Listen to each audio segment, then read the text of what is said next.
Thank you all for being here this evening. We are so thrilled to be welcoming individuals from across the country, and sometimes we even have people from across the world joining us on these webinars, so that is very exciting. We'll keep an eye in the chat to see where you're all coming from. To introduce myself, I am your moderator today. My name is Angelina Mandel, and I'm a settler. I'm calling in from the unceded Anishinaabe Algonquin territory, where I'm blessed to have been offered the opportunity to do my CCFP-EM year at the University of Ottawa.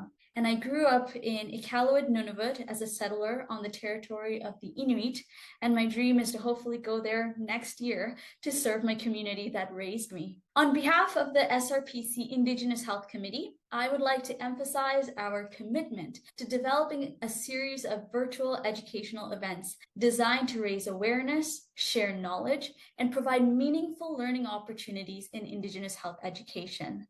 And this Indigenous Health Educational Series today is open access. So whether you're a member or if you're not, we welcome you to engage, learn, and reflect with us. Just a few housekeeping things before we get started. First of all, please share your comments and questions in the chat. I'll be monitoring it throughout the event and we'll address them at the end of the session. And if you prefer to remain anonymous, just send your message to me and I will say your question out loud at the end on your behalf. Secondly, this session is being recorded and this video will be available on the SRPC's website for self-guided learning afterwards. And after tonight's session, you'll receive an email with a link with a short evaluation survey. Please, please, please fill this out because your feedback helps us improve and shape future sessions. So we encourage you to just take a moment and complete it after this session. And now I'd like to start with our acknowledgement of traditional land. The Society of Rural Physicians of Canada acknowledges that we are a national organization with participants and members spread across the vast and diverse regions of our great country. And as we work towards our mission of supporting physicians and learners and the health of rural and remote communities, we recognize that our efforts take place on the traditional lands of many Indigenous peoples. We extend our heartfelt gratitude and respect to the Indigenous peoples across Canada who have stewarded these lands for countless generations. Our work is made possible by the shared resources and environments within their territories. The SRPC is also committed to promoting cultural safety and humility within our organization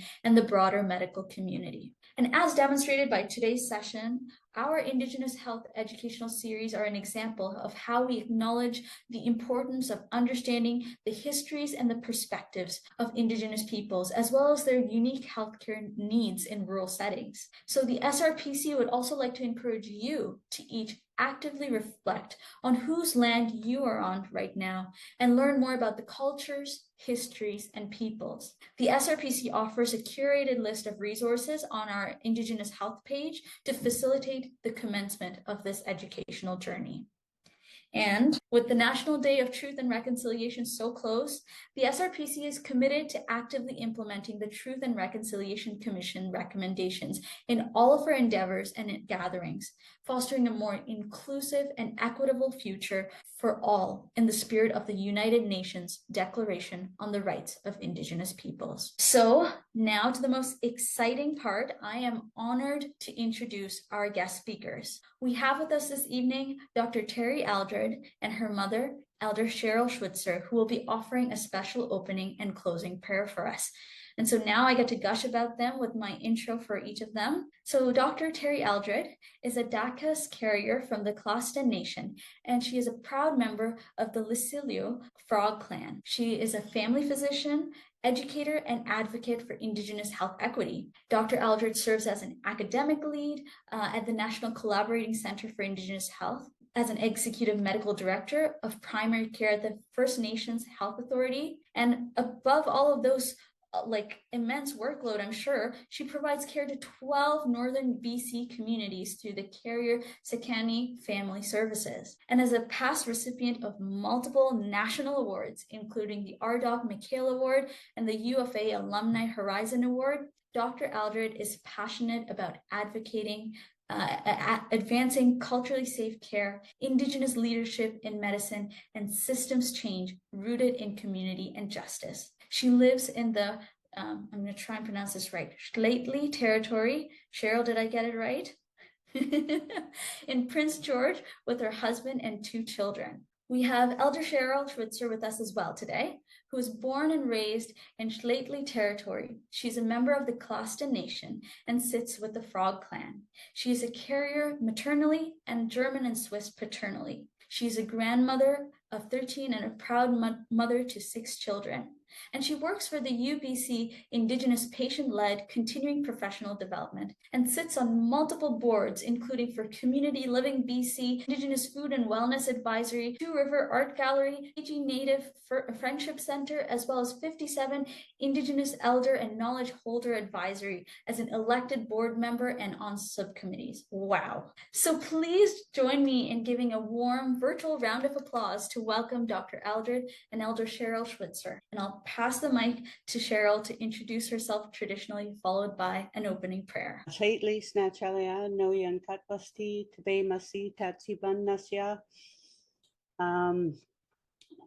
Tabe Masi, no Satni, no Keo, and Jan, and Gun Skatal, Kanata, Xian Cho. So, Spa John Schweitzer, Astani, Sutton, Quebec, Sehanya, Slew, Shirley Prince, Nakasley, Sehanya, Atzian, Norman Prince, Nakasley, Sehanya, Atzian, Norman Prince, Astan, Nakasley, Atsu, Cecilia Pierre, Astani, Klasden, Sehanya, Atzian Cho, Alec Prince, Ingez, Rosalie Austin, Nakasley, Klasden, Sehanya, Natsian, Damien Pierre, Ingez, Atsu Cho, Clara Alexis, aka Atsulala, Middle River in Clasden. So good evening. I said my name is Cheryl Schwitzer from Clasden, and I sit with the Frog Clan. I'm proud to live, work, and play here on the lately Tene territory. I told you who my parents were, John and Shirley Schwitzer, my grandfather and my grandmother, Norman and Cecilia Prince, and my great-grandparents, Cecilia and Alec Prince and Rosalie Austin and Damien Pierre and Clara Alexis. So I'm going to follow with a prayer. And everybody has their own way of talking to their creator. This is how we do it. So you digi ducha islosin nega noai etwa and it's in astitat dicha nani tizat dicha yes that dicha what sort of lady cha monicho nela dan omuditi uyat and skinly and scat they needs and way class tiho and it's in saslencha skinly cha Satliacha, Ingeskane, Sitlencha, Indohune. Thank you, Creator, for giving us another day. We ask you to help us with our words, our thoughts, our work, and everything we do. Creator, guide us, enlighten us, protect us, and govern us today and in everything we do. All my relations. Good evening, everyone. Thank you so much, Elder Cheryl. And thanks for joining the presentation today. Just giving big props out to all the people calling in from across the country, especially those out east in the Atlantic provinces, given that it's much later there. And I thought that it was fitting to ask my mom to join me for this talk on Indigenous women's health. And so without further ado, I'll start the presentation and do, can people see it? Is it showing? No? All right, because I have multiple screens here. Is it showing now? It's changed and it says started sharing your screen, but it doesn't have the screen up on there. Okay. I was like, looks like it's up for me. All right. So thank you very much for the kind introduction. It always feels somewhat awkward to be introduced, and I appreciate it. I feel very humbled and honored to be asked to join you all again. And so just like to honor and acknowledge that I'm calling in today from the Lheidli traditional territory, otherwise known as Prince George. I was born here and lived most of my life on this traditional territory and the territory of my relatives. And my traditional territory is Clasden as well, obviously, which is located just north of Fort St. James, which is about 2.5 hours north of here. And I'm sure as many of you can relate, although we're considered northern, we're actually about the geographic center of the province here in BC. And this is a picture of me and my maternal grandmother, Shirley Schwitzer, who is a residential school survivor and whose youngest brother was one of the many who never made it home from residential school. And when I'm doing this work, I feel it's really important to bring my family and commitments with me into this work. As one of my center driving forces has always been how I can serve and give back in our teachings, which we'll share a little bit in the next slide. As well, when we're talking about Indigenous women's health, recognizing we are matrilineal people, so we follow our mom's line, which is why we are from Clasden, because that's where my maternal grandmother is from and where her mother is from. And so just grounded in those teachings and our lineage. And so I'm going to talk a little bit about and share some teachings from our traditional territory around women's health and well-being, and what some of those how some of those teachings were disrupted by colonialism and racism, and then we'll talk a little bit about what that means in our current climate and what we can do in our individual practices to help and support. And so my hair still looks like that in the morning. I was, as I said, I was born in Prince George and I graduated high school, but I grew up all over north central BC. I spent half my childhood in Prince George and half my childhood in Lake Babine traditional territory on a remote First Nations reserve. And I didn't always know that I was going to go into medicine. Our family had many of the intergenerational impacts of residential schools and racism. That wasn't necessarily something that was even in my horizon that was capable. And I grew up in a time and with a mother who was very proud of who she was, and she often brought us to the places like the Native Friendship Center, to cultural revival initiatives and events, and she has always uplifted and spent a lot of time supporting elders. And so through that work, I was raised hearing of our teachings, and one of the teachings that always really resonated with me was the pride of one is the pride of all, and the concept that we are all one. So and part of that was the responsibility that who I become and what I do not just reflects on me, but reflects on my family and my community, and vice versa. And so it's not just about me. And to me, that was actually very, I did feel a sense of responsibility to give back and to be of service, but it was also very comforting to know that that my family, my ancestors, my community were always with me and gave me that strength.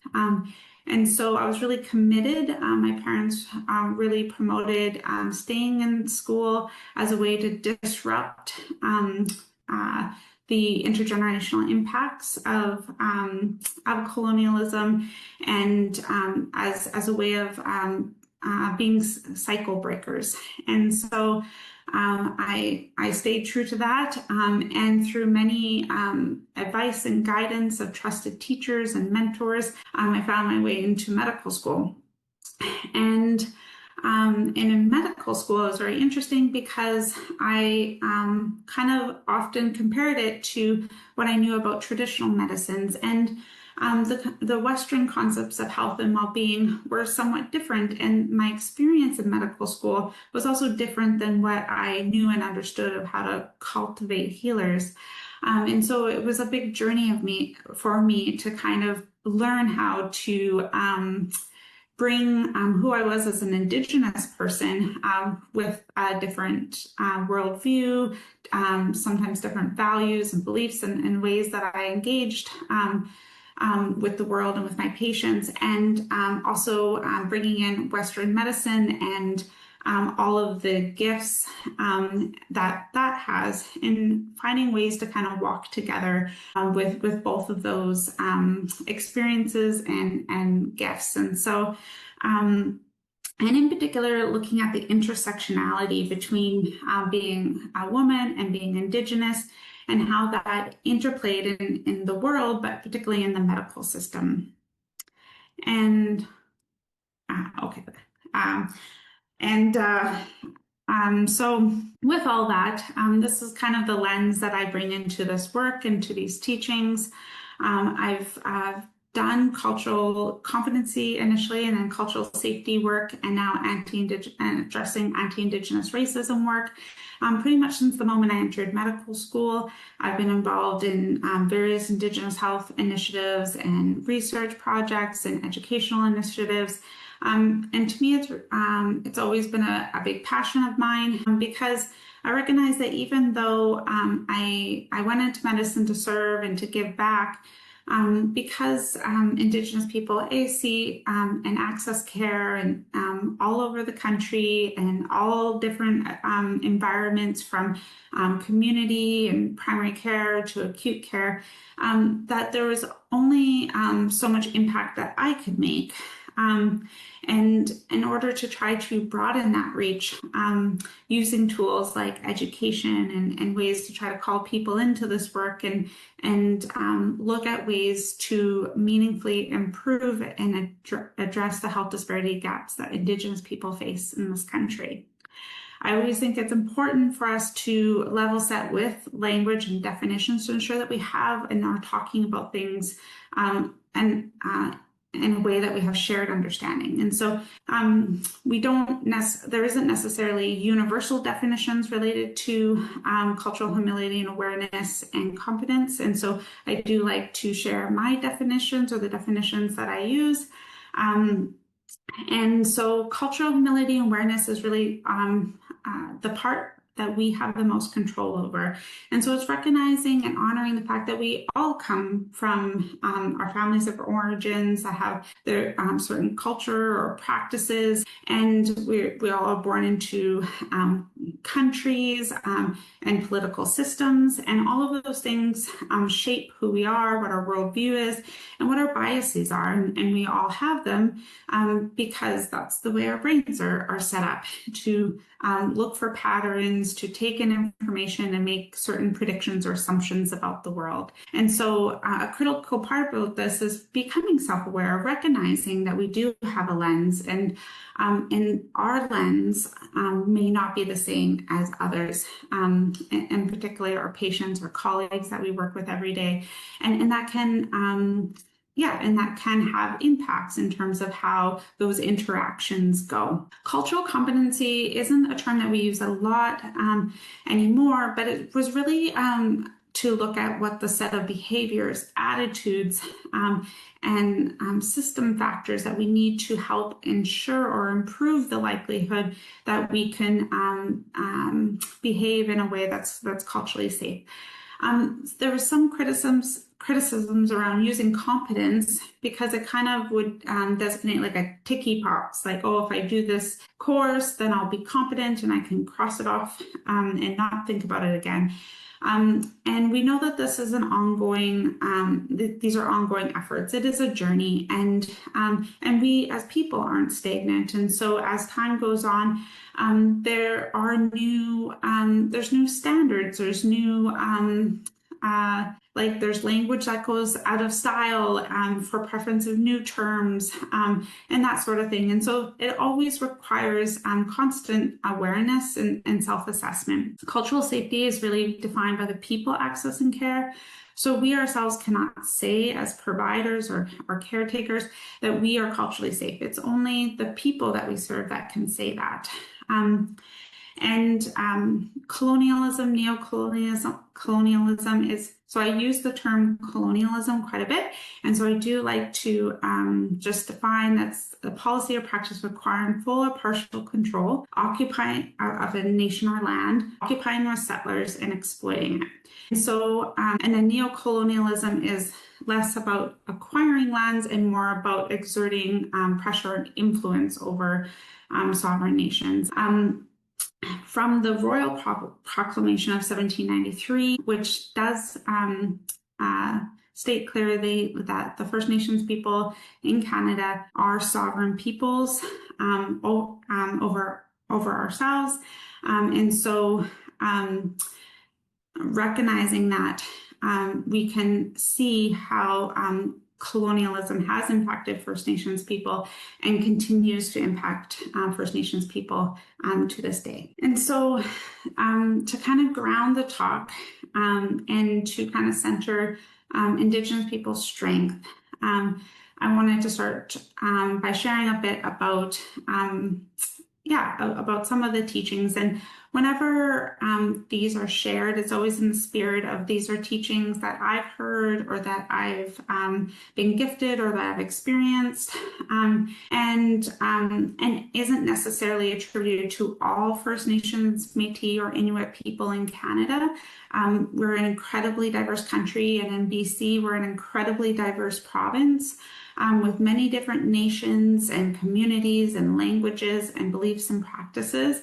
And so I would say like to kind of carry this lightly in that and to so that it's not like seen as a pan-Indigenous approach. However, what I try to share are things that have been common themes or common teachings that I've heard.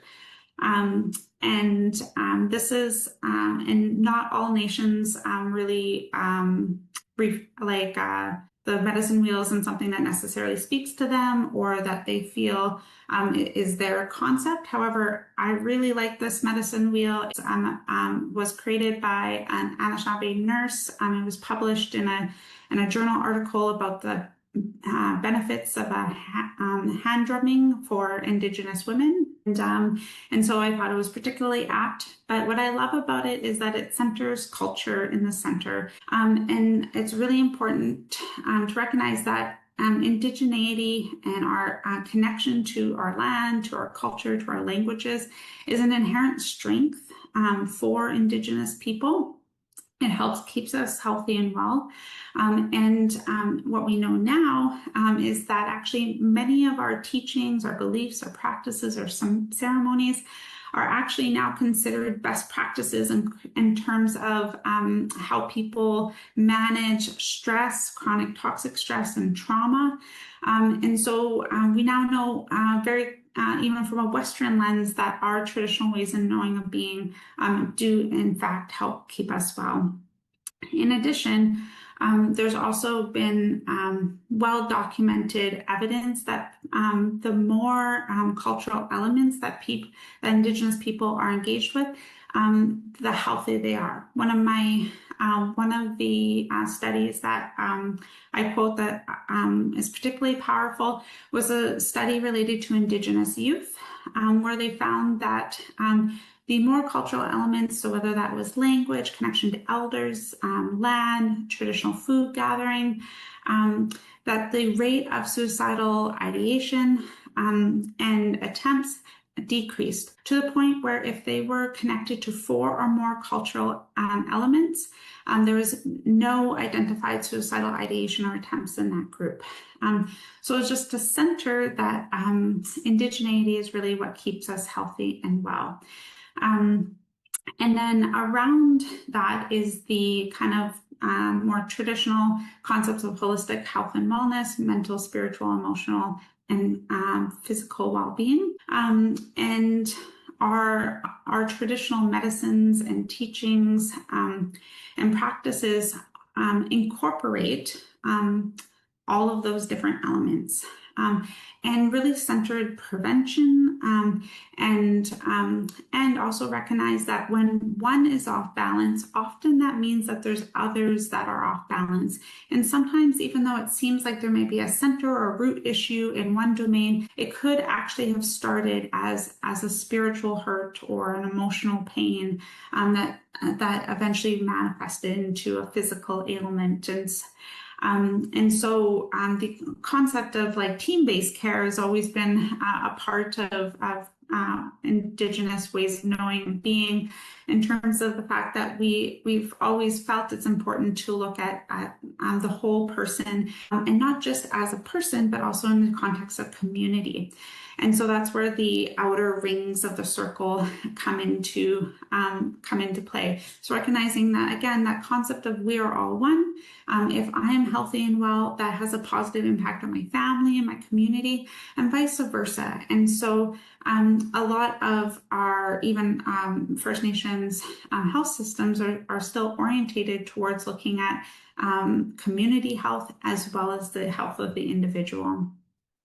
And so I'd like to turn it back over to Elder Cheryl to see if there's some teachings you'd like to share. Yeah, I like the idea of the wheel, but I like the description that a friend of mine, Glayton Cote, told us, that it's a drum, and that the everything around around the drum is you, and the impact that you can make on the drum on top or underneath all radiates a different sound or a different way of being. And if it's negatively a negative impact, then it can disrupt what the drum will say to you, or can. So it is like holistically, a drum can't hold itself in the fashion that when you're stringing a drum, if the wood or the other products aren't of good value. So it's just, we just go in a secular motion, and that everything is in balance. So we have, our teachings about women's timing and moon cycles and numerical numbers we use in the drum, so that when we're stringing them together, that the balance is there. And the woods that we use all bring different sounds. So cedar and birch and spruce, they all bring a different sound to the drum. And then the same with the hide. The hides, whether it's a moose or a caribou or a seal or buffalo, they all have a different sound. So that also impacts the drum. Yeah, I don't know. Yeah, thanks, Elder Cheryl. And so when we use so circles, are I guess resonant in terms of them being circles of life. And then when we look at usually the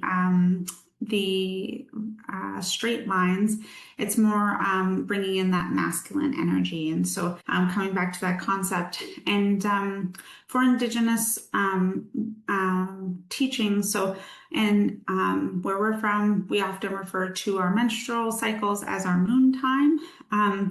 And the different and the cycles of the moon kind of mirror Indigenous women's life, as well as really pivotal times. And so relating that to like we have our times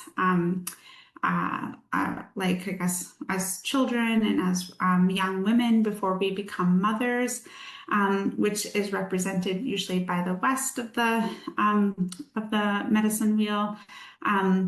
And then we have, and then there's teachings in terms of when we come into our first moon, our first menstrual cycle. And traditionally there was coming of age ceremonies, and some of those coming of age ceremonies could last for a very long time. And there was a lot of meditation and teachings, and that's where a lot of our traditional women's knowledge was bestowed. And part of which was special. So we were cared for by our grandmas, our aunties, and our mom, and sometimes our older sisters during that time. And part of the impacts of colonization was that when first settlers arrived, because they came from a more patriarchal world and lens, they actually didn't really spend that much time or care on what Indigenous women did. And because we often did it, in more private scenarios like women's moon tents and lodges and that sort of thing, a lot of Indigenous women's teachings, there was not a lot, I guess, recorded and jotted down compared to what Indigenous men were doing, which was more around the hunts and that sort of thing. And there was also lots of traditional women's medicines that would be shared with us in terms of supports during those times. And then as we moved into our becoming mothers, which was more the South, we had many Indigenous midwives who helped to care and nurture our young moms and usher new life into this world. And that whole process also had a lot of teachings. A lot of our nations have teachings around the placenta and kind of the symbolism of it rooting us between generations. Again, kind of that connection as matrilineal people, our lineage, and really grounded in our traditional territories. And so lots of teachings around our placenta being extensions of Mother Earth. And then as we move into our elder years and we go through our next phase of life and going through menopause, that's another time where there's often a lot of deep self-reflection for Indigenous women. Women may start fasting, and they can also start to take on different roles once they're out of having their regular moon times. When women are during their moon times, it is considered by many a very sacred time. And there was a lot of beliefs and practices around what women needed during those times, and things that and what they weren't allowed to do or engage with during those times as well, for lots of different reasons.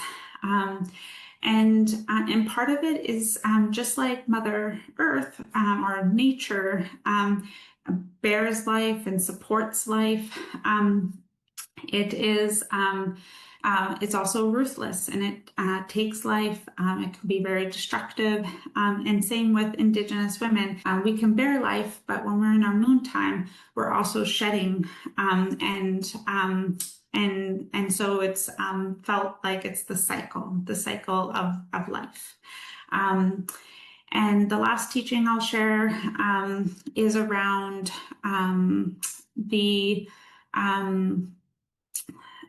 is a teaching actually I received from an Anishinaabe elder around the sacredness of water. And so water is considered a woman's element, a woman's medicine, and it's also considered the most powerful element. Because it's the only element that gives life, sustains life, and can take life. And again, it's recognized that in Anishinaabe communities, that like the amniotic fluid was felt to come from a spiritual lake. that really surrounds fetuses and infants, and helps to support them to come into the world. And so for me, I just feel like before we start talking about how things were disrupted by colonialism and racism, I think it's important to kind of center indigeneity as our strengths, and to ground, to kind of ground in who we are, and some of our own beliefs and practices that may look similar to others, and also may look a little different. And so there's a couple key messages, and one of those key messages for me is recognizing the power of language and how it can perpetuate anti-Indigenous bias. And this is particularly true in medicine. And so I shared how indigeneity was a strength. However, commonly when we're in medical school residency and lectures, you'll commonly still see First Nations, Métis, or Inuit people listed as being a risk factor for certain diseases. Sometimes it can be reframed as having a higher prevalence, which is more true, or we're listed as being a determinant of health. So they'll have things like poverty, lower education, and indigeneity. And by framing Indigenous as being a risk factor or a determinant of health, although done with good intentions, in terms of making people aware that we may have a higher prevalence for Indigenous people, it does perpetuate underlying bias that Indigenous people are inherently sick or somehow inferior and therefore less deserving of care. And that anti-Indigenous bias is actually rooted in much of what we see in terms of health disparities when people access care. So language can be very important. And so at the center, that indigeneity is inherently a strength. It's what helps us keep us healthy and well. And there is no evidence to say that being Indigenous inherently makes us more susceptible to disease. Outside of the other social determinants of health and the impacts of colonialism and racism. And so if you account for all of that, then Indigenous people do not have a higher prevalence of most diseases that you would think of. And so instead of thinking of it as Indigenous people being risk factors, it's actually the being in populations where we've been systemically oppressed and underserved, that is the risk factor. So it's colonialism and racism that are the risk factors, and that are the true social determinants. And so just reiterating the key point, and I'll try to keep reiterating. And so if you are teachers or if you're hearing lectures, I would challenge you to look for ways to reframe the message and to center our indigeneity as a strength and the impacts of oppressive systems as the true risk factor. And so we also commonly don't like to frame social determinants of health as social determinants of health, because much of what's listed is actually social determinants of illness. You kind of have to flip them in order to turn them into social determinants of health.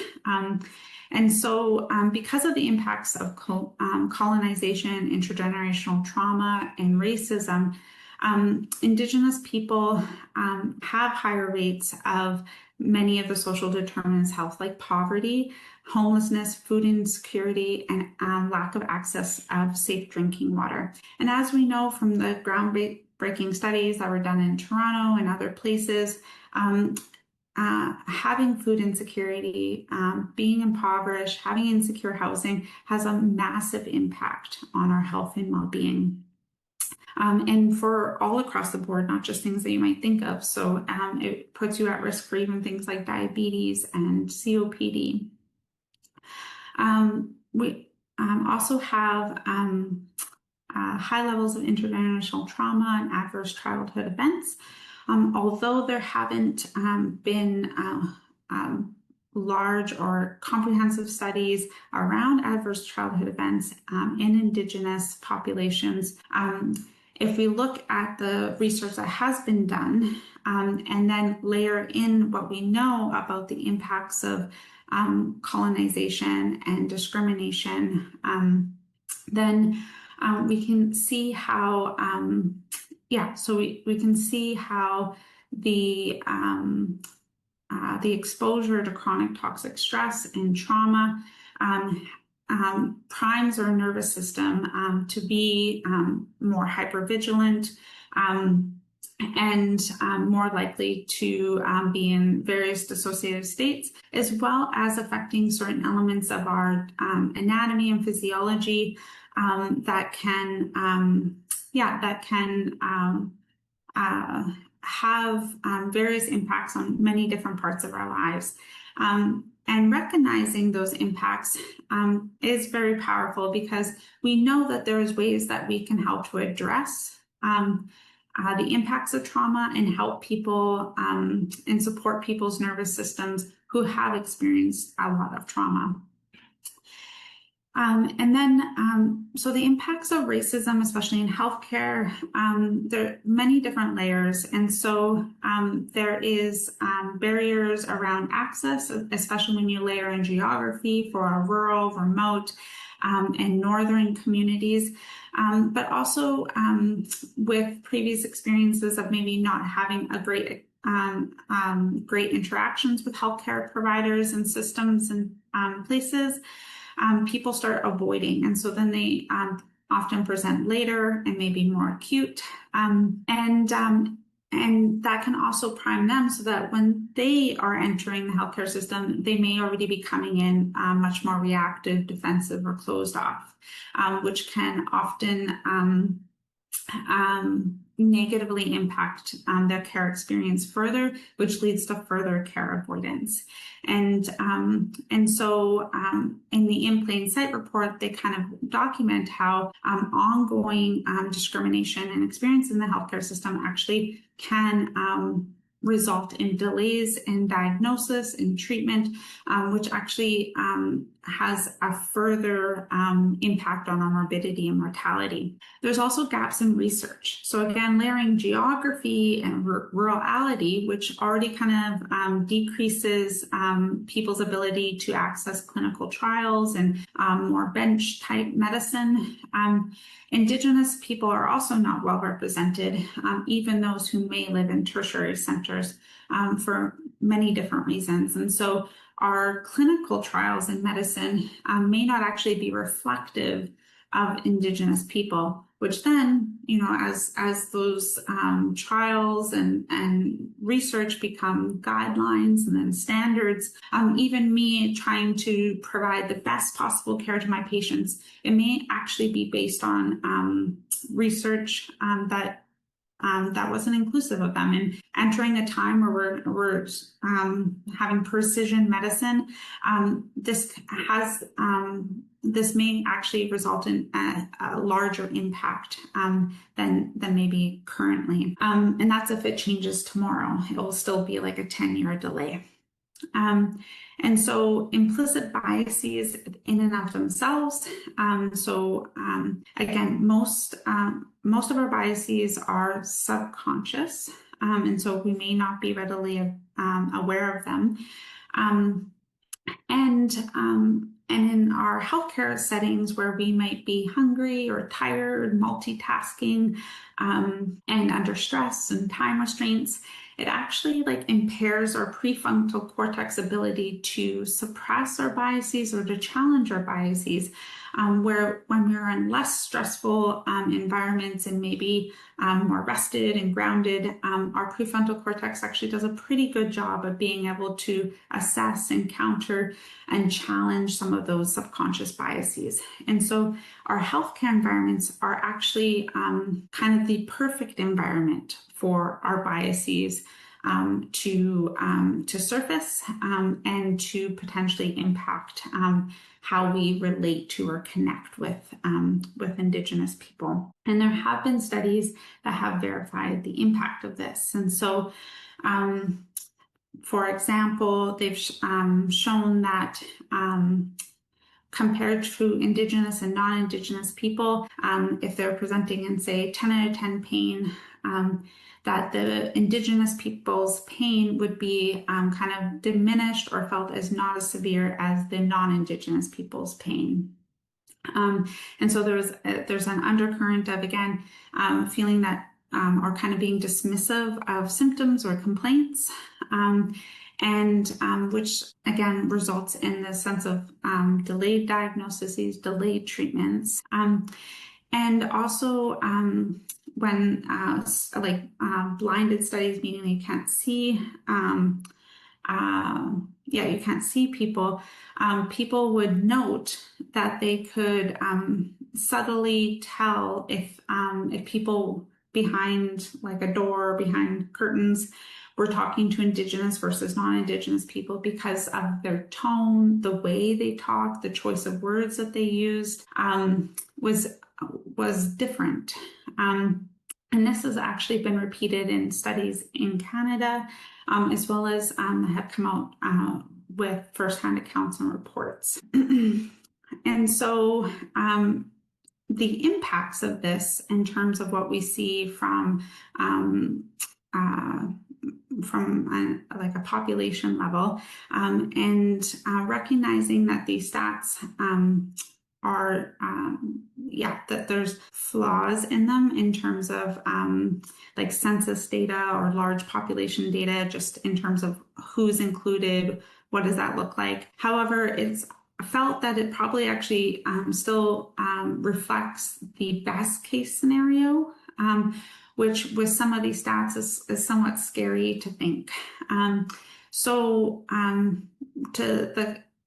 In Canada, based on the last round of census data, we know that the health disparity gap has grown between Indigenous and non-Indigenous people. What was shown is that although there have been huge gains in Indigenous people's health, the gains for non-Indigenous people are so great that the actual gap has widened. And if you think it's kind of like an unmatched relay race for somebody who's never ran before in their life versus somebody who's trained all year, and it can become really exhausting to try to keep up. And so there's this feeling of like how do we move away from just addressing the gap to actually being able to find a way to catch up. And then the other thing is that our life expectancy has commonly been about 10 years lower than non-Indigenous Canadians. However, for the first time in decades, that has actually recently decreased due to the impacts of the toxic drug crisis. So those are kind of overarching statistics. And some of the specifics around that is in certain areas, the disparities heighten. For example, we have 40% higher rate of neonatal death. You'll see from some of these statistics, we're less likely to be referred to specialists, less likely to be seen by them, and then less likely to actually have the surgeries. For example, the demonstration with the arthroplasties. And so I won't read all of the rest of them off, but safe to say that Indigenous people in Canada experience a lot higher prevalence of disease and morbidity and mortality than our non-Indigenous Canadians, and we know that that hasn't changed because of the ongoing impacts of colonialism and discrimination. Trying to look at how we look to address and improve not just the care experience of Indigenous people, but actually start addressing the disparities. And some of these things are very much things that we have the ability to do as frontline clinicians. And so I always Len Pierre is a cultural safety consultant and educator in BC, who is very inspiring to me. And whenever I share some of these really tough statistics about Indigenous people's health, I always like to reframe it that it's important that yes, it is true that Indigenous Canadians experience more a higher burden of disease than non-Indigenous Canadians. However, again, that isn't because we're Indigenous, it's because of the oppressive systems, and who we are as Indigenous is such a big strength for us as well as for Canada. And so part of our ways to challenge, again, those underlying biases like Indigenous people are inherently sick is to ensure that we spend time learning about and embracing Indigenous brilliance, Indigenous teachings and art, and seeing us in our strength. And so going to National Indigenous Day gathering and seeing our elders speak our languages and drum and look at Indigenous art and jewelry and support those artists are all ways that we can ensure that we are recognizing that Indigenous people are not just some of these really hard statistics, or not those statistics at all, but that we have very rich cultures and traditions and strengths. And then I just post a couple like self-reflective questions.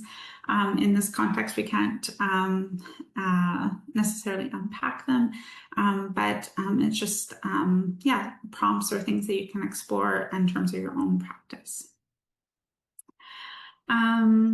And so the second main point or teaching I like to share is that when we look at reports like the In Plain Sight report that was done in BC, recorded 9,000 voices that demonstrated widespread racism across the province in pretty much all care settings in all health regions. And when we start thinking in terms of like the how many people have had experiences of racism or bias when they're accessing care, we're like, there's like this parts like, who are all these people? How is this happening? I'm not like that. That's not my hospital.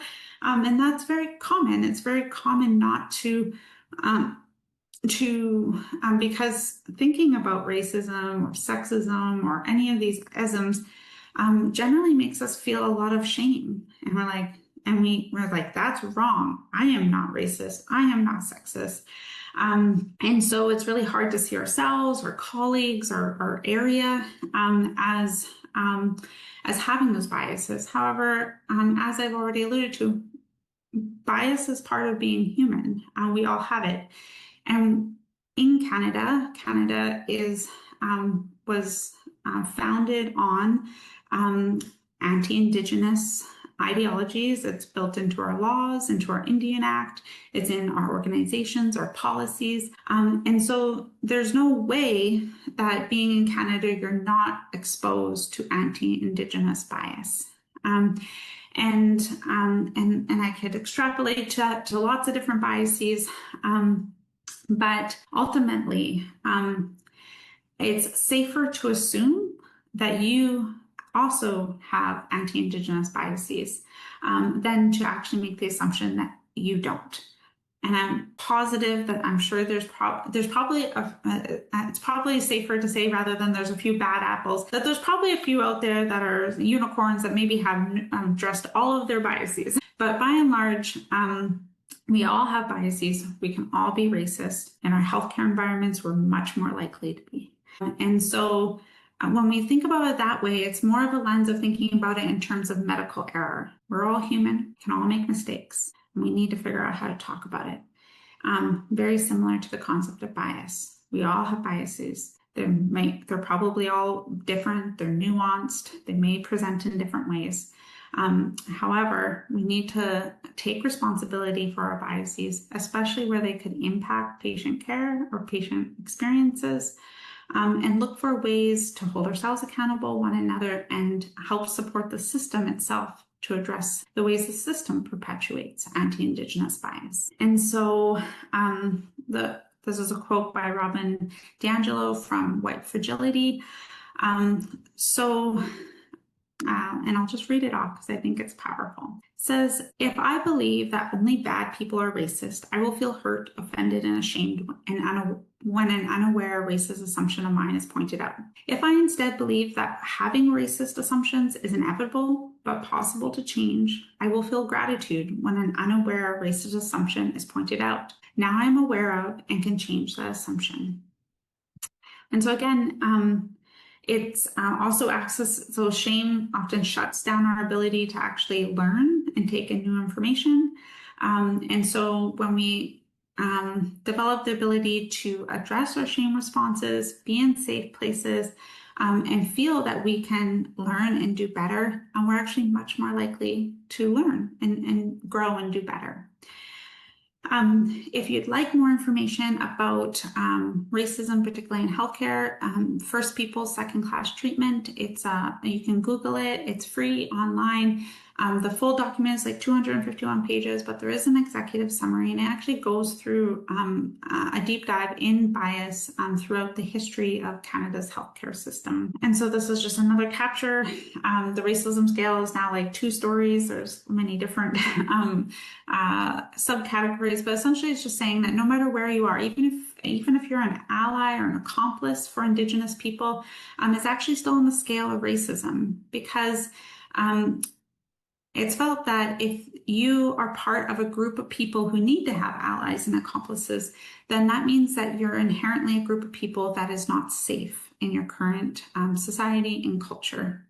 And so it's kind of, and we can be at different parts in different parts of our lives, and that sort of thing. And so I won't belabor it, but just to say that that we all have these biases and they all manifest in different ways. Racist Anonymous is just like, it has kind of emerged in many different times. This version was from a Black reverend in the States who did cultural competency training to address anti-Black racism. And he was reflecting on how he often gets called to the same groups to kind of reiterate the training over and over. And he was wondering how effective it was. And he was sitting in his church office and he can hear an AA meeting that was happening in the room next to him. And he wondered how that potentially like education is a key part of it, and in groups. And however, there's also this deep work that we need to do internally, because as I've said, these biases can manifest very differently. And he's like, I wonder what it would be like if we could show up in a space that was non-judgmental and we were held and we can just say, hi, my name is Terry, and this is how racism showed up for me today or this week. And how potentially we could start seeing shifts when we're able to kind of be critically reflective of our thoughts, our behaviors, and how that may have shown up.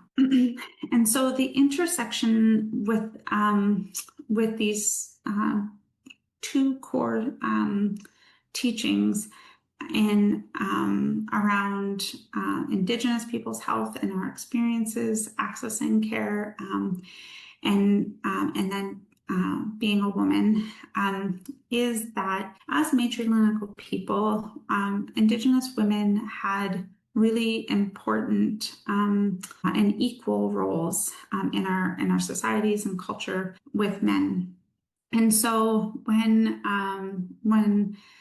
Canada was discovered and settled, and kind of patriarchy and those values and policies and systems came in, even the way it was shaped in our Indian Act and in our band structure, and chief and councils even to this day, it was from a very masculine or very patriarchal lens. And so it particularly disrupted women's roles and in our communities, how we related to Indigenous men.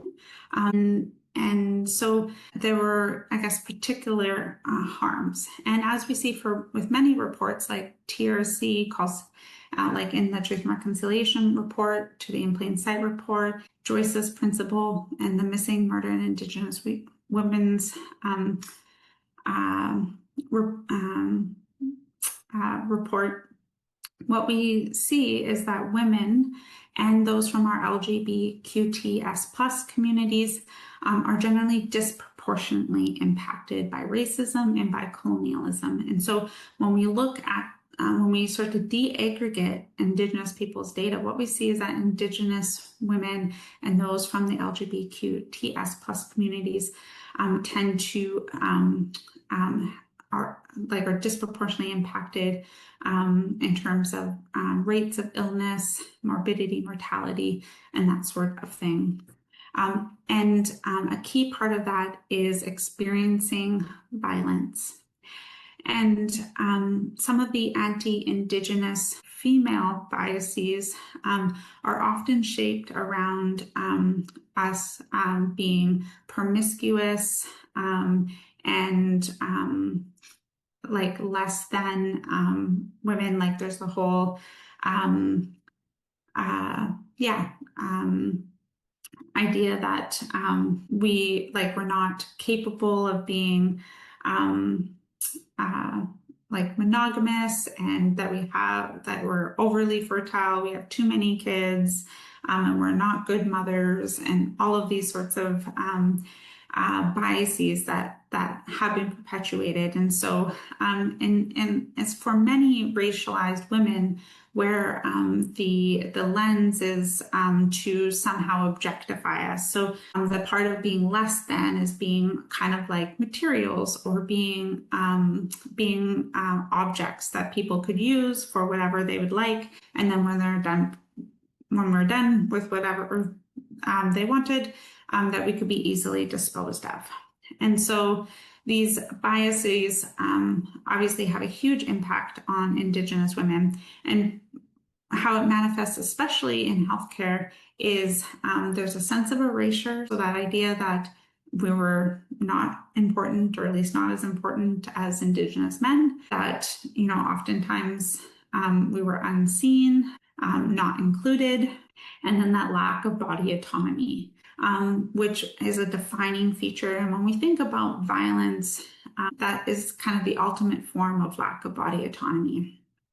And so obviously there was very high rates of sexual abuse throughout residential schools, 60 Scoop, and those sorts of things as well. And when we look at healthcare, we also perpetuated these biases through forced and coerced sterilization practices, through unsafe medical experimentation that was unethical and not done with consent. And in general, giving Indigenous peoples various treatments or testing without consent. And so that idea of lack of consent has been an ongoing issue. And so part of what we can do and can support Indigenous women is to support them in terms of feeling seen, centered, and giving them those opportunities to be in control, and be in control of their bodies and what happens to their bodies. And so for me, I often say it's moving past consent to something I call like radical consent. And so it's not just asking one time or making assumptions, but actually asking and asking repeatedly, especially when it comes to sensitive exams, because that act of giving people power and control over their own bodies can be a very powerful act of reclamation and reconciliation. And so this is a quote from In Plain Sight that just reaffirms that intersectionality I mentioned. And these are some of the key findings related to those stereotypes.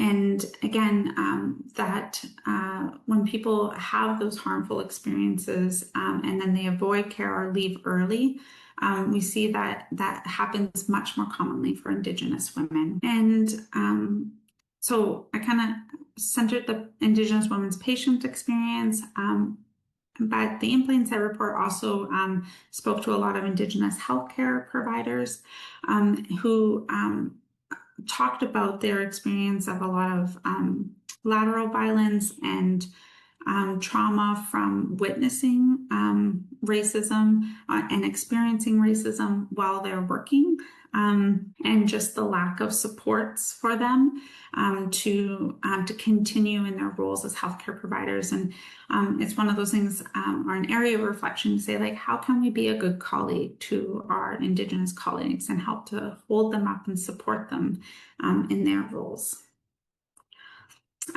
This is the Reclaiming Power in Place. So the National Inquiry into Missing and Murdered Indigenous Women. They have 231 calls to action, and although they frame it around how we reclaim power in place, right? So again, it's even the report challenges this idea and pushing back against erasure and this stealing of our power and our self-autonomy. And so out of all of the reports, like In Plain Sight, the Truth and Reconciliation Commission, their 231 calls to action have been the least acted upon out of all of the reports. And in terms of how this intersects in our medical practice or medical education, it's again comes back to objectifying bodies and depersonalization for us. It's much easier to objectify people when we ourselves are not embodied. And professionalism is often a way that we can actually hide isms in our system by framing something as not professional. And so being critically aware of and I'm not saying that there aren't unprofessional acts and behaviors that are just unprofessional outside of the isms like racism. However, it is important for us to be reflective when we're using terms like professionalism, is being very cognizant of what we mean, what we're focusing on, to ensure that we aren't kind of weaponizing those terms. And I think, well, we have 10 minutes to go, so I'll probably end on this slide. In terms of, so the Speak Up culture is something that was highlighted in Plain Sight report. And often people are like, well, what do you mean? Or how do I speak up in different areas?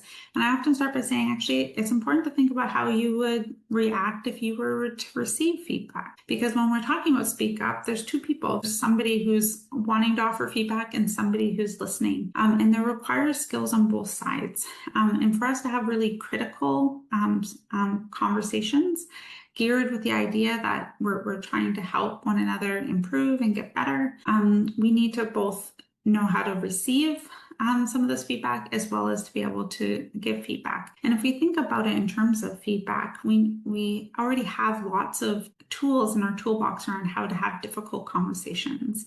And so kind of borrowing from some of those teachings to think about how we could start having conversations about our biases. And I did list a number of suggestions or clinical pearls in terms of how to try to improve people's experience accessing care, and I'm happy for these slides to be shared. But it's essentially looking for, or even just grounding principles like introducing yourself and being very intentional, because again, Indigenous people may be in an activated state already, and so they actually may miss it the first time. And then asking for their introduction and being curious if they'd like to share in a similar way that me and Elder Cheryl shared in terms of how who we are, where we come from, because that part is valuable to us. We often frame it as the ceremony of introductions. So that connection before content piece. And then the whole idea of consent and really being intentional about bringing people along and supporting them, especially when it comes to sensitive exams. And for me, like I've developed my own kind of script for well women exams, and part of that is I stop and say, like no matter, like before we start, during, at any point, you can ask me to pause, stop. And I will, because you're always in the driver's seat. You're in control. And the amount of times that my patients will get tears in their eyes because nobody has ever told them that they, like, ultimately that they have autonomy over their own bodies, that it's okay for them to say that they don't want something done to them. And so that consent piece is just so powerful and important. And then looking for ways that we can look at our spaces and ensure that they are comfortable for Indigenous people, whether that might be showing art or looking for Indigenous authors or magazines to put in our spaces. And then practicing a self-reflective practice, connecting with our colleagues and reflecting on, where there's places that we might be able to adjust or do better. And so kind of reiterating some of those messages, and I think I'm done. I can stop sharing. That's helpful. That was wonderful. Oh, I can hear my own echo. Strange. Elder Cheryl, will you give a closing prayer for us before we have questions and people might need to leave because we're a little bit over time? Okay. Nigoling ha ahusasai nikas safgas Yudigi and Zuan Tesdatli Buddha Uba. Creator, that was good. We ask for protection as we go our separate ways and guide us through the evening. All my relations. Thank you so much, both of you, for sharing your stories, your knowledge, and honoring us with your prayers and your guidance. We have a few questions that were submitted in advance, but we are reaching the 9:30. So if anyone, 9:30 p.m. EST, like ending time, but we will go a bit over. So if you have questions, please feel free to stay on. If you need to leave, that's okay. But we will go into the question session now so that we can answer everyone's curiosities and queries. Okay, so the first question that I'll say from the previously submitted ones, and if any of you have questions, you can raise your hand or put it in the chat. The first one is, you kind of touched on this, Dr. Aldred. How can we as white settlers help Indigenous women obtain better trauma-free healthcare? What small change could be made in physician practices to make a positive difference in Indigenous women's experience of primary care? Yeah, thank you. So great question. And so I guess I'll just jump on to the parts that I didn't emphasize already. And so looking and being curious about if Indigenous patients want to or are including traditional medicines and practices, and looking for ways to support. Not that you have to be an expert or know about those per se, but just letting them know that it's safe for them to talk to you about those things, and that often it's safe for people to be using traditional medicines with more Western medicines and that sort of thing. And also, because of a lot of the impacts of colonialism, including residential schools, the 60 scoop, where children are often apprehended, Indigenous women may have a lot of fears and concerns when they're accessing care. And so coming at it from a really trauma-informed perspective, and sorry, just give me one second. Yeah, so sorry about that.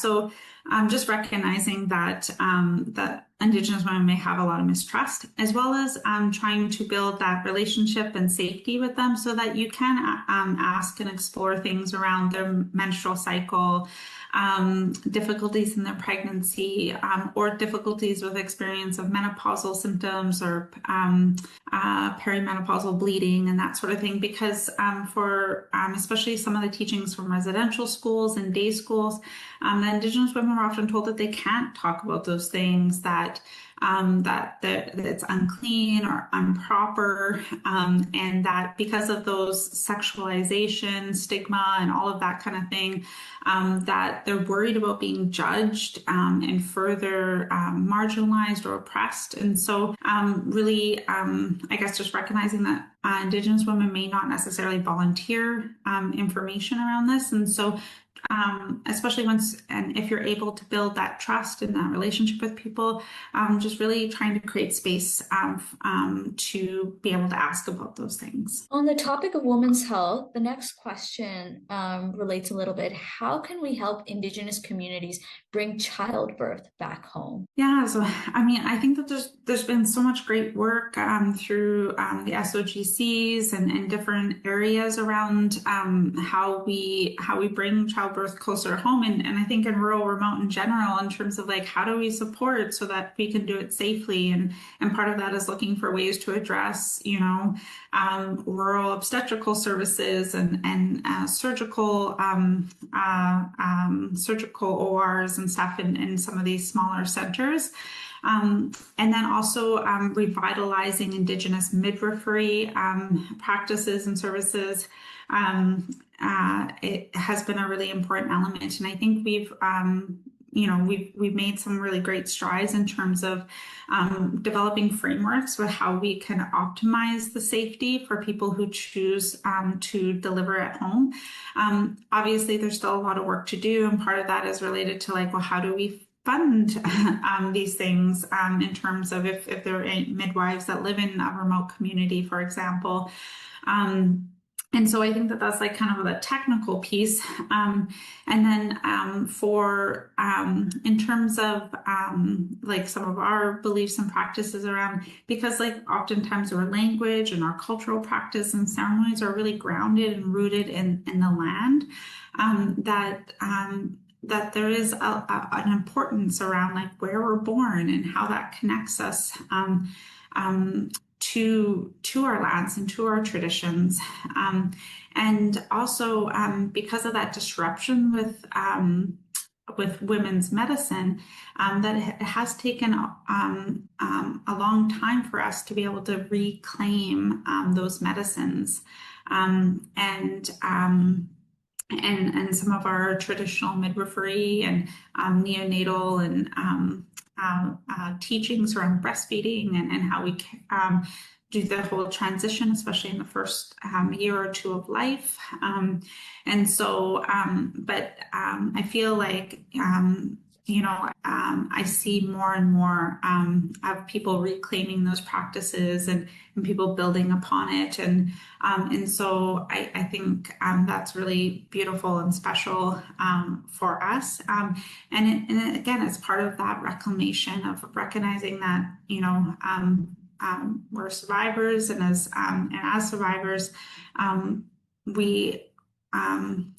once heard a teaching that was like, anything given by spirit is never lost. And so as survivors and the kind of seeds and as this, the sacred bundles from our ancestors, we have the opportunity to be able to reclaim and revigorate some of these traditional practices. And so I hope that, as a system, we continue to support it. As a medical profession, we continue to support it. And then, I hope that as Indigenous people, we keep breathing life into these traditional practices. That was very well said. The next question that I have for you here is, what has proven to work for Indigenous women's health? And they said perhaps a real life practical approach. What works? Yeah, so Dr. Marcia Anderson, I put her photo on one of the last slides, and it has a link to her TED Talk, and from, I think, the University of Manitoba. But it actually, she goes through a really beautiful example of a clinic that supports and uplifts Indigenous women, I think in Winnipeg. And so I think that there's lots of great examples of, primary care or women's health or even youth clinics, sometimes hospitals and long-term care facilities now in Canada that really try to embody the two-eyed seeing approach. So bringing in like a very cultural and traditional lens with, best practices in Western medicine to really help kind of serve Indigenous people in really great ways. And part of how to do that is looking for those ways to incorporate both. So recognizing that, again, culture is something that supports us, helps us keep us healthy and well. And it's not something to force on people if it's not something that they resonate with. It's not part of their journey at that point. But when we're looking at our healthcare systems, that's a very real and tangible way. Looking for opportunities to connect people if they're interested with elders or traditional counselors or traditional medicine folk. There's Aboriginal liaison workers that work in many hospitals and regions that can sometimes help make connections. And so I would say like kind of bringing in Indigenous ways of knowing and being, and then looking for ways to kind of build those local connections with communities where you're practicing and learning from them and what matters to them and what kind of protocols or ceremonies that may be common in those areas can be really powerful and can really help you when you're working with Indigenous people.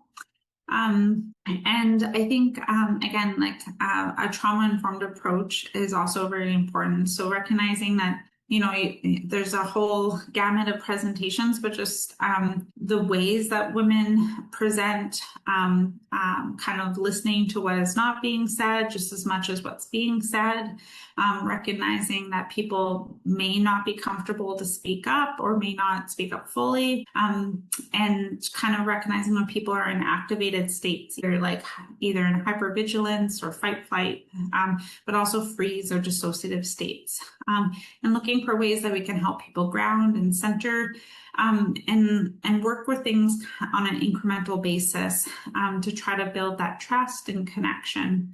Yeah, I don't think that there's like a one size fits all, but I will also kind of just reiterate that I think times that you would normally ask for consent, whatever it might be, for a procedure, for an exam, or you're talking about a particular treatment course, those are really powerful times to support people in reclaiming their health and well-being and being able to kind of step in and embody their autonomy and sovereignty in different ways. I think that leads us to the question of what advice do you have for medical students who are not Indigenous but hope to provide care for Indigenous peoples and communities in the future? And what is one thing of many things missing from general undergraduate education that can better prepare incoming medical students to support Indigenous women as patients and physician colleagues? Yeah, thanks. Such a great question. So I would look for opportunities to work in kind of Indigenous-led clinics, either urban or rural remote, and actually spend time in community. Last I heard, the average, I think it's only about 25% of non-Indigenous Canadians have ever been to a reserve.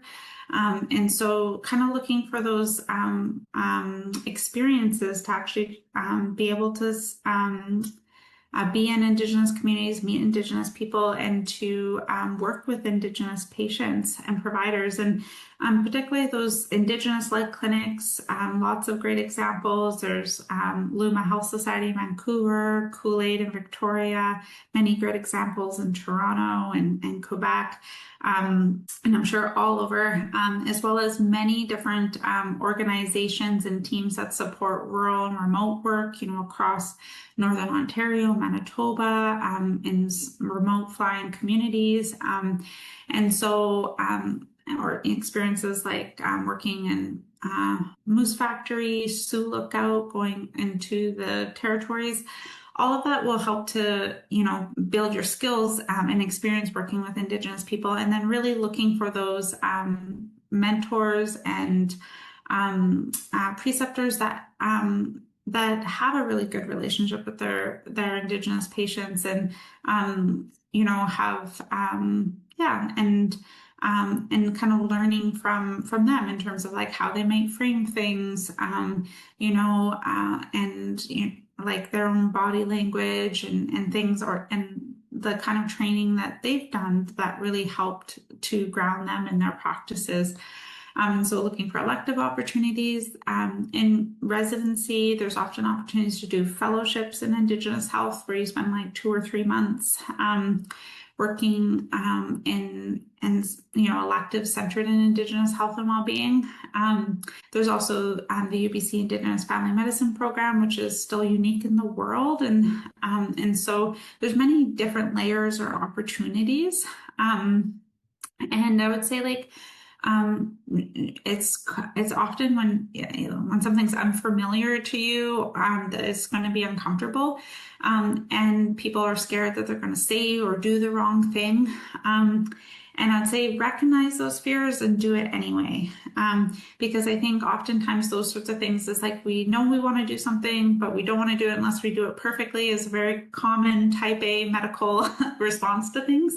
And this work is relational, and so just be open to feedback and to course correct, and try to just try to be humble in the approach and ask for feedback, and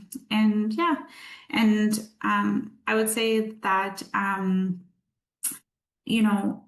this work isn't just for Indigenous people. We need non-Indigenous providers and Canadians. It's not an Indigenous issue, it's a Canadian issue. And from a social justice lens, like, we all have a responsibility. So even if you're somebody who's really keen and you want to do outreach to First Nations communities, that's amazing. But even if you are going off to be some subspecialist, you're probably still going to see Indigenous people. And so there's always ways that we can look at our environments and lenses and how we serve Indigenous people in a good way. Thank you. Before I ask the last question that I have on my list, is there anyone who has questions that they want to put their hand up or just unmute and ask a question? Thank you to everyone who's still on. Doesn't look like it. Going once, going twice. Okay. Here is your final question. What is your greatest hope for the health of Indigenous women? Elder Cheryl, do you want to answer this one? That Indigenous women are empowered to make change for themselves and for their children, their grandchildren, that we've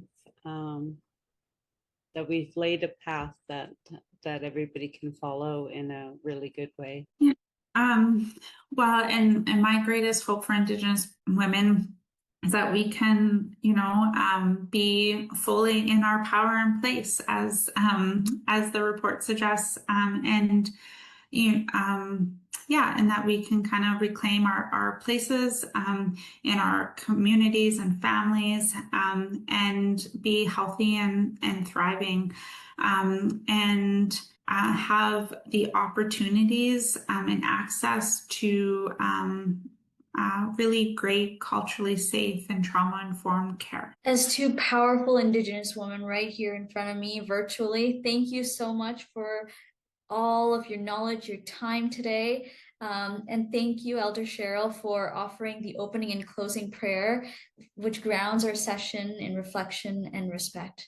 And so with that, the SRPC has more webinars planned throughout the year, so please keep an eye out in your inbox, visit our SRPC event page, and there'll be more coming up. So also fill out that feedback form. That would be really greatly appreciated. If you have any questions, please connect with our SRPC team. You can email SRPC, the info@SRPC.CA. And with that, everyone have a great night. Merci, Cheryl. Thank you so much. Take good care.